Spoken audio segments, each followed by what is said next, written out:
चलिए हम देखते हैं साइंस के एनसीईआरटी क्लास 6 के 15 चैप्टर है। चैप्टर के नाम है हमारे चारों ओर वायु। देखते हैं तो अध्याय 9 में हमने यह सीखा कि सभी जीवों को वायु की आवश्यकता होती है। लेकिन क्या आपने कभी वायु को देखा है? आपने कभी नहीं देखा होगा, लेकिन निश्चय ही वायु की उपस्थिति कई तरीके से अनुभव की ही होगी। इससे आप तब अनुभव करते हैं जब पेड़ों की पत्तियां खरखराती है या कपड़े सुखाने वाले तार पर लटकते कपड़े धीरे धीरे हिलते हैं। पंखे के चालू होने पर खुली पुस्तक के पृष्ठ आवाज करने लगती है और वायु के बहने के कारण ही आपकी पतंग का उड़ना संभव होता है। क्या आपको अध्याय 5 का क्रियाकलाप 3 याद है, जिसमें आपने रेत और बुरादे के निष्पावन द्वारा अलग किया था? निष्पावन की प्रक्रिया बहती वायु में अधिक प्रभावित होती है।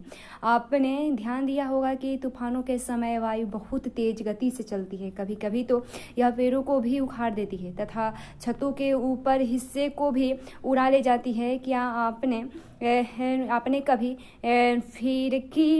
फिरकी से खेले हैं? ये हैं फिरकियाँ। तो चलिए हम देखते हैं, कुछ क्रियाकलाप के माध्यम से समझते हैं। तो यहाँ क्रियाकलाप दिया गया है। ये फिरकियाँ के बारे में, विभिन्न प्रकार की फिरकियाँ हैं यहाँ पर।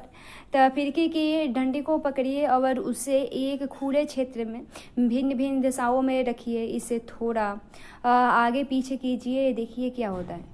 क्या फिरकी घूमती है? फिरकी को कौन घुमाता है? क्या इसे वायु नहीं घुमा रही है? क्या आपने वात सूचक को घुमाते हुए देखा है? यह उस दिशा में रुक जाती है जिसमें कि उस स्थान पर वायु चल रही होती है। देखते हैं वायु क्या हमारे चारों ओर हर जगह उपस्थित है। तो अपनी मुट्ठी बंद करें और इसके अंदर क्या है? कुछ नहीं। इसका पता लगाने के लिए निम्नलिखित क्रियाकलाप हम माध्यम से देख सकते हैं। तो देखते हैं, कांच की एक खुली हुई खाली बोतल लीजिए। क्या यह वास्तव में बिल्कुल खाली है या इसके अंदर कुछ है? और उसे उल्टा कीजिए। क्या अब इसके अंदर कुछ है?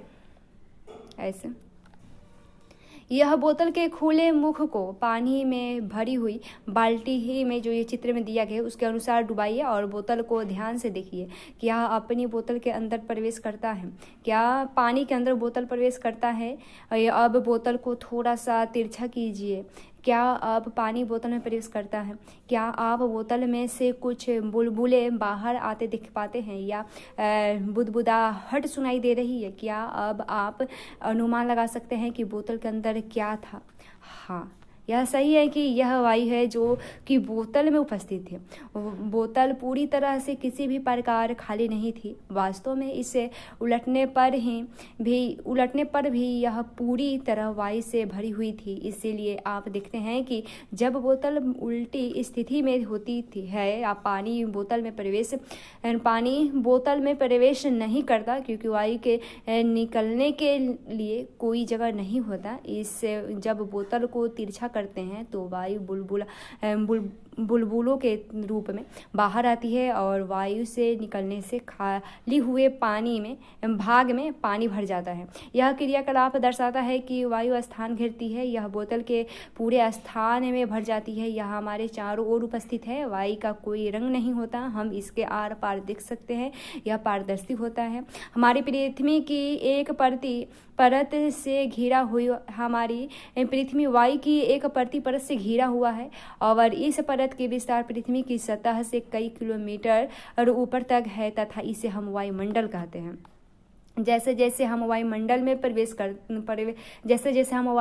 में पृथ्वी के तल से ऊपर की ओर जाते हैं, वायु विरल होती जाती है। क्या आप अब विचार कर सकते हैं कि पर्वतारोही ऊंचे पर्वतों पर चढ़ते समय ऑक्सीजन का सिलेंडर अपने साथ क्यों ले जाते हैं? वायु किससे बनती है? तो देखते हैं 18वीं शताब्दी तक लोग सोचते थे कि वायु केवल एक ही पदार्थ है, कि प्रयोगों से यह सिद्ध हो गया कि वास्तव में ऐसा नहीं है। वायु अनेक गैसों का एक मिश्रण है। यह मिश्रण किस प्रकार का है? आइए एक एक करके इस मिश्रण के मुख्य अवयव के बारे में हम पता लगाते हैं। पहले हम जल वाष्प के बारे में देखते हैं। तो हमने पहले पढ़ा है कि वायु में जल वाष्प विद्यमान होती है, और हमने यह भी देखा है कि जब वायु किसी ठंडे पृष्ठ के संपर्क में आती है तो इसमें उपस्थित जल वाष्प ठंडी होकर संघनित हो जाती है तथा जल की बूंदें ठंडे पृष्ठ पर दिखाई देती है। प्रकृति में जल चक्र के लिए वायु में जल वाष्प का उपस्थित होना अनिवार्य है। ऑक्सीजन के बारे में देखते हैं। तो ऑक्सीजन के हम क्रियाकलाप से देखेंगे। तो अपने शिक्षक की उपस्थिति में एक समान लंबाई की 2 मोमबत्तियां मेज पर लगाए और उन्हें जला ले। इसमें से एक मोमबत्ती पर कांच का एक गिलास उल्टा करके रख दें। दोनों मोमबत्तियों को ध्यान से देखें। क्या दोनों मोमबत्तियां लगातार जलती रहती हैं या बुझ जाती हैं? आप देखेंगे कि जो मोमबत्ती गिलास से ढकी थी वह कुछ देर बाद बुझ जाती है, जबकि दूसरी मोमबत्ती जलती रहती है। इसका कारण क्या हो सकता है? विचार करें। ऐसा प्रतीत होता है कि गिलास से ढकी मोमबत्ती इसलिए बुझ जाती है क्योंकि वायु का वह घटक जो मोमबत्ती के जलने में सहायक है वह सीमित है और मोमबत्ती जलने से कुछ देर बाद समाप्त हो जाती है, जबकि दूसरी मोमबत्ती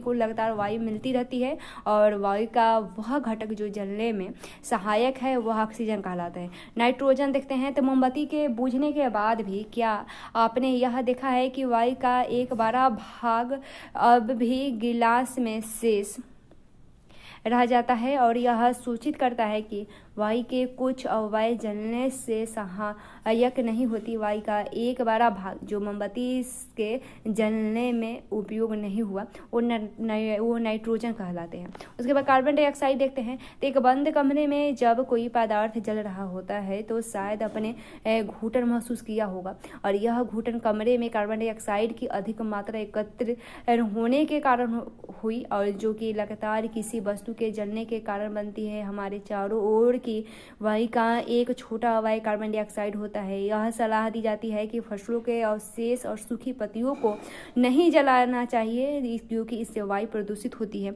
उसके बाद देखते हैं धूल तथा धुआं देखते हैं। तो ईंधन तथा पदार्थों के जलने से धुआं की उत्पत्ति होती है। धुएं में कुछ गैस एवं सूक्ष्म धूलकण होते हैं जो प्रायः हानिकारक होते हैं। इस कारण आप कारखानों में लंबी चिमनियां देखते हैं। ये चिमनियां हानिकारक धुएं तथा गैसों को हमारी नाक से तो दूर ले जाती है, लेकिन आकाश में उड़ते हुए पक्षियों के बिल्कुल नजदीक ले जाती है।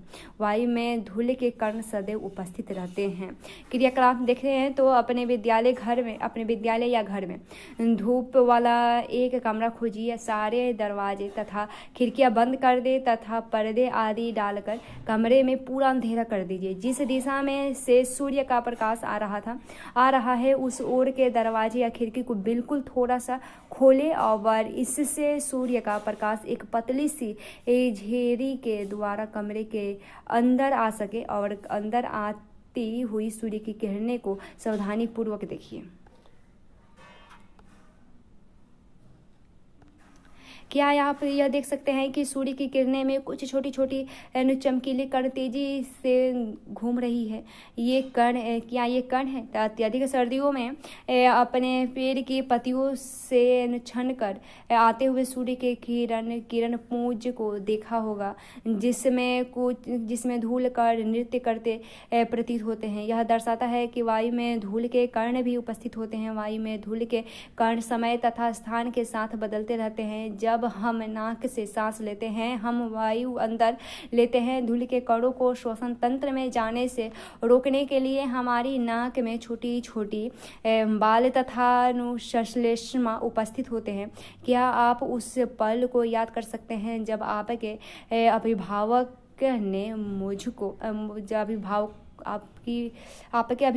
ने आपको मुंह से सांस लेने के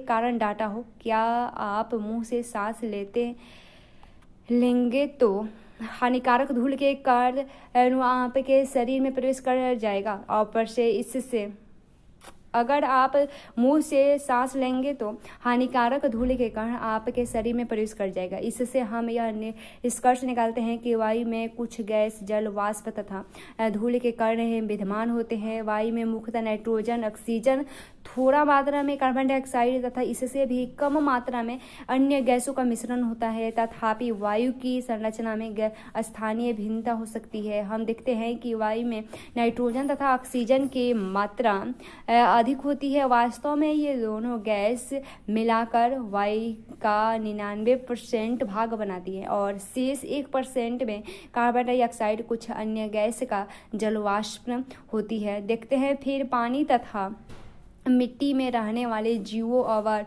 पौधों की ऑक्सीजन कैसे मिल पाती है। तो क्रियाकलाप से हिसाब से समझे तो किसी धातु या कांच के बर्तन में थोड़ा सा पानी लीजिए और इसको धीरे धीरे गर्म करें। पानी के उबलने से पहले सावधानीपूर्वक पात्र के अंदर की सतह को देखिए और क्या आप छोटे छोटे बुलबुले इससे चिपके हुए दिखते हैं। ये बुलबुले पानी में घुली हुई वायु के कारण बनते हैं। जब हम पानी गर्म करते हैं तो घुली हुई वायु बुलबुलों के रूप में बाहर निकलती है। आप पानी को यदि और गर्म करते हैं तो पानी वाष्प में परिवर्तित हो जाती है और अंततः उबलने लगता है। हमने अध्याय 8 और 9 में पढ़ा है कि जो जीव पानी में रहते हैं वे श्वसन के लिए पानी में घुली हुई ऑक्सीजन का उपयोग करते हैं। जो जीव गहरी मिट्टी के अंदर रहते हैं उन्हें भी सांस लेने के लिए ऑक्सीजन की आवश्यकता होती है। क्या ऐसा नहीं है? वे सभी श्वसन क्रिया के लिए आवश्यक वायु कहाँ से प्राप्त होते हैं? फिर क्रियाकलाप से समझे। एक बीकर या कांच के गिलास में सूखी मिट्टी का एक ढेला लीजिए और इसमें पानी डालिए और अवलोकन कीजिए कि क्या होता है। क्या आप मिट्टी से बुलबुले निकलते हुए देखते हैं? ये बुलबुले संकेत करते हैं कि मिट्टी में वायु होती है। जब मिट्टी के ढेले पर पानी डाला जाता है तो उसमें विद्यमान वायु विस्थापित हो जाती है जो बुलबुलों के रूप में दिखाई देती है। और मिट्टी के अंदर पाए जाने वाले जीव एक पौधे की जड़ें श्वसन के लिए इसी वायु का उपयोग करते हैं। मिट्टी के जीव गहरी मिट्टी में बहुत सी माद तथा छिद्र बना देते हैं। कुछ इन छिद्रों के द्वारा वायु को अंदर और बाहर जाने के लिए जगह उपलब्ध हो जाती है। और लेकिन जब भारी वर्षा हो जाती है तो इन छिद्रों एवं मादों में वायु की जगह पानी भर जाती है और इस स्थिति में जमीन के अंदर रहने वाले जीवों को सांस लेने के लिए जमीन पर आना पड़ता है। क्या यही कारण है कि केंचुआ केवल भारी वर्षा के समय पर ही जमीन से बाहर आते हैं? क्या आपने कभी यह सोचा है कि सारे जीवों के द्वारा ऑक्सीजन का उपयोग करने के बावजूद वायुमंडल की ऑक्सीजन समाप्त क्यों नहीं होती? वायुमंडल में ऑक्सीजन की प्रतिस्थापित कौन करता है? फिर देखते हैं वायुमंडल में ऑक्सीजन कैसे भी स्थापित होती है। अध्याय 7 में हम प्रकाश संश्लेषण के बारे में पढ़ चुके हैं और इस प्रक्रिया में पौधे अपना भोजन स्वयं बनाते हैं तथा इसके साथ ही ऑक्सीजन उत्पन्न होती है। पौधे श्वसन में ऑक्सीजन का उपयोग करते हैं परंतु उपयोग की गई ऑक्सीजन की तुलना में वे अधिक ऑक्सीजन उत्पन्न करते हैं। इसलिए हम यह कह सकते हैं कि पौधे ऑक्सीजन उत्पन्न करते हैं। यह वास्तविकता है कि जंतु पौधों के बिना जीवित नहीं रह सकते और पौधे एवं जंतुओं के द्वारा श्वसन तथा पौधे के द्वारा प्रकाश संश्लेषण से बनता है। और इससे यह स्पष्ट होता है कि पौधे तथा जंतु एक दूसरे पर निर्भर है। जब हम यह अनुभव कर सकते हैं कि पृथ्वी पर जीवन के लिए वायु अत्यंत महत्वपूर्ण है, क्या वायु के कुछ अन्य उपयोग भी हैं? क्या आपने पवन चक्की के बारे में सुना है? और वायु पवन चक्की को घुमाती है। पवन चक्की का उपयोग ट्यूबवेल से पानी ही निकालने तथा आटा चक्की को चलाने में होता है और पवन चक्की विद्युत भी उत्पन्न करती है। वायु नावों को खेने में, ग्लाइडर, पैराशूट तथा हवाई जहाज को चलाने में सहायता करती है। पक्षी, चमगादड़ तथा कीड़े वायु की उपस्थिति के कारण भी उड़ पाते हैं और वायु बहुत से पौधे के बीजों तथा फूलों के पराग कणों को इधर उधर फैलाने में सहायक देती है। और जल चक्र में वायु एक महत्वपूर्ण भूमिका निभाती है।